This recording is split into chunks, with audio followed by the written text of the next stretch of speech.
السلام عليكم أغيارتنا كحرا جنرال كينا دير نيوز ميل والبا جوكتان آد أيان إدين سلامينا سلام كدب الحوغي dhibkaygii inay ii soo baxeen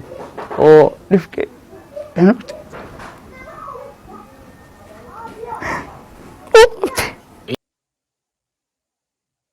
وعلى الحنون ومروغو gabadhaada oo kufsanayo dhalinyaro Soomaaliyeed haddana aadan waxba ka qaban karin aabahan waxa uu gafayaa hadalkii uu ku hadli lahaa calal xanuun iyo murugo awgeed gabadhiisa ayaa si xun loo kufsaday meel duur ah ayaa lala tegay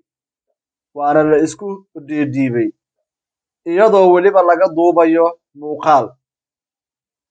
awooddii uga hadli lahaana ma lahan waxa uu sameeyo ma garanayo runtii waa murug iyo calolutaal runtii waa murug iyo calol xanuun in sidan loo galo ubadkaagii haddana aadan waxba ka dhihi karin waxbana aadan ka qaban karin murug ka weyn ma jirto si u hadlo ayuu garan la'yahay ilintii ayaa ka dhammaatay dhammaan madaxda ugu sarreysa maamulka koonfur galbeed waxaan ka codsanaynaa aabahan in murugtiisa la dhayo waxaa lagu dhayi karaa oo keliya in lasoo qabto diyuusiinta sida foosha xun gabadhan kula dhaqmay raggii gabadhan xumeeyey in lasoo qabto oo sharciga si sax ah loo marsiiyo ayaan ka codsanaynaa sharciga in la waafajiyo ayaan codsanaynaa dhalinyaradii gabadhan masaakiinta ah ee da'da yar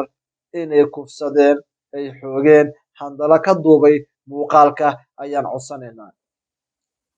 waad u jeedaan aabahan awooddii uu ku hadli lahaa ma lahan waayo markii ubadkaaga si xun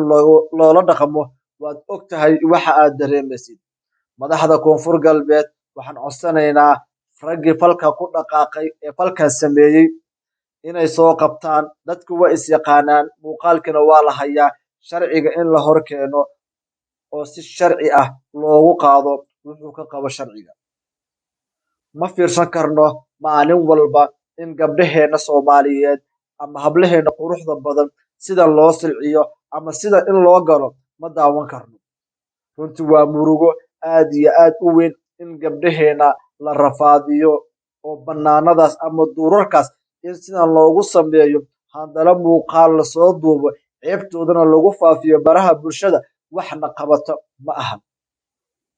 dhalinyarada sidaas sameynayo miyaysan lahayn gabdho la dhashay oo walaalo ah miyaysan lahayn hooyo miyaysan lahayn eedayaal iyo habaryar miyaysan waalidkii dhalay ilmahoodan si fiican u soo tarbiyeenin oo aysan barin wanaagga maxay tahay waxa ku qadisay ama waxa keenay inay gabadhan sidan u xumeeyaan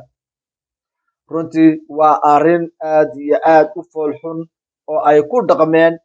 wiilasha Soomaaliyeed waxaanu codsanaynaa in sharciga la hor keeno oo si sax ah sharciga loogu qaado awoodduu ku hadli lahaa ma lahan inta la gaarin aabahan hadalkiisa aniga ayaa hadlila oo ka calol xumaaday oo ka murugoonayo oo dhibaato u arko gabadhan walaashayda ah in sidaan loo galo ama habkan foosha xun lagula dhaqmo aniga ayaaba hadalkii karila waxaan rajaynayaa inuu muuqaalkayga gaari doono madaxda maamulka koonfur galbeed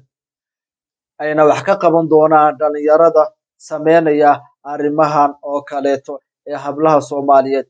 sharaftooda iyo karaamadooda sidan u baabi'inayo waxaan rajaynayaa inay wax badan ka qaban doonaan oo sharciga horgeyn doonaan qof walba oo gabar ku xadgudbana wax in la soo qabto oo si sax ah sharciga loo hor keeno laguna waafajiyo wuxuu sharciga ka qabo iyadoona loo fiirinaynin qabiilku ka dhashay laandheernimadiisa iyo wixiisa ayaa rajaynaynaa asxaabteena nagu xiran waa u jeedaa sida loo galay gabdhihii Soomaaliyeed commentiga hal iyo labo sidaad u aragtaan in qofkan la soo qabto sharciga la hor keeno aad ayaad u mahadsantihiin waxaan idinka codsanaynaa inaad muuqaalka sheer garaysaan si uu u gaaro madaxda maamulka koonfur galbeed. aad ayaanu u mahadsantihiin.